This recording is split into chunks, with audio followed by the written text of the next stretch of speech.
Le corbeau et le renard, des oralbums maternels, version grande section.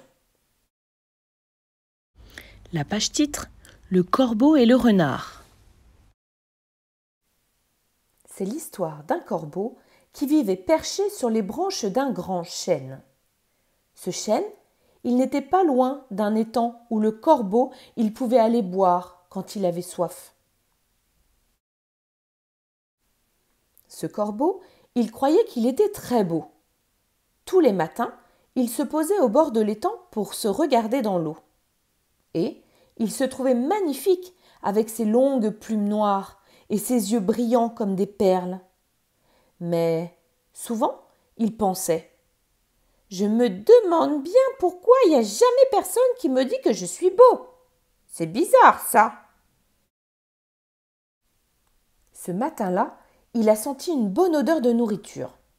Comme il avait faim, il s'est envolé pour aller voir ce qui sentait si bon.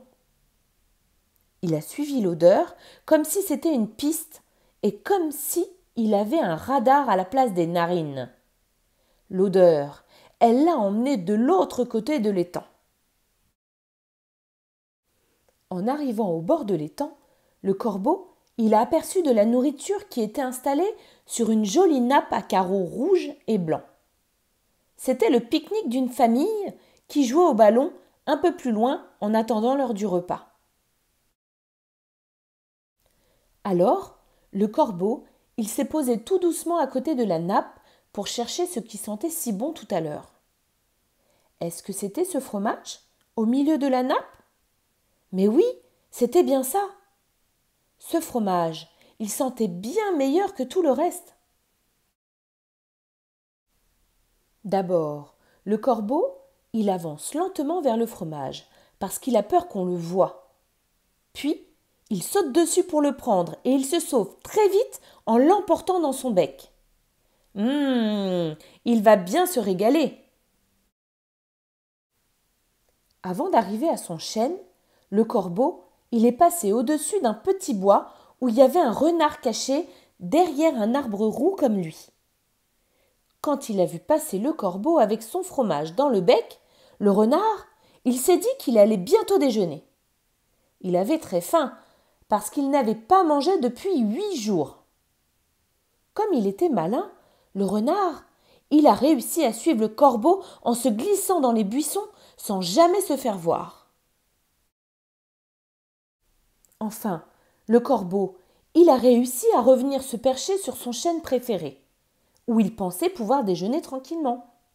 Il était si content d'avoir volé ce fromage que ses pupilles, elles brillaient comme de l'or. Il allait pouvoir le dévorer sans être dérangé.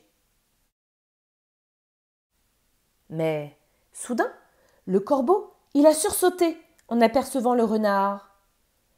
D'où il sortait, celui-là?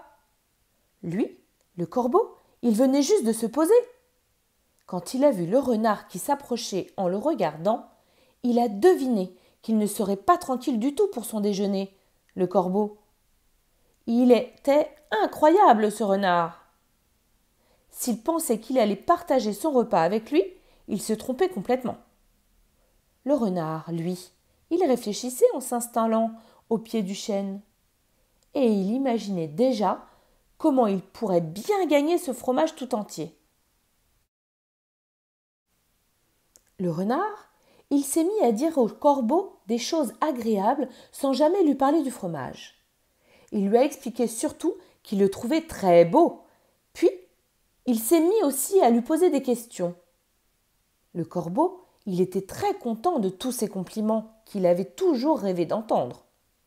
Pourtant, comme il se méfiait du renard, le corbeau, il refusait de répondre. À la fin, le renard, il a répété au corbeau qu'il était vraiment très beau. Mais il a ajouté, en se grattant le nombril, que c'était vraiment dommage qu'il ne sache pas chanter. Le corbeau, il était furieux d'entendre le renard dire qu'il ne savait pas chanter. Alors, pour lui prouver le contraire, il a ouvert son bec en grand. Ah, et bien sûr, qu'est-ce qui s'est passé? Il est tombé, le fromage. Le fromage, il a atterri juste devant le renard qui a remercié le corbeau en faisant semblant d'être étonné. « Oh, tu me donnes ton déjeuner ? Merci beaucoup pour ce cadeau, le corbeau. » Puis, le renard, il s'est roulé par terre en riant et en se tenant les côtes parce qu'il n'avait jamais vu un oiseau aussi bête que ce corbeau.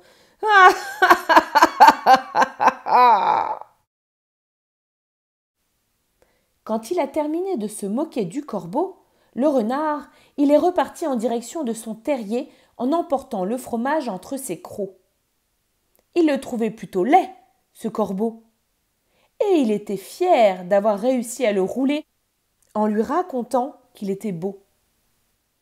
En arrivant dans son terrier, il partagerait le fromage avec ses petits qui avaient beaucoup d'appétit. Le corbeau, il était furieux parce qu'il n'avait plus rien à manger. Il regrettait d'avoir été assez bête pour écouter le renard. Il comprenait maintenant qu'il n'aurait jamais dû croire tout ce qu'il lui racontait, celui-là. S'il n'avait pas ouvert son bec pour chanter, il aurait encore son fromage. Pfff, la prochaine fois qu'il rencontrerait le renard, il serait plus prudent.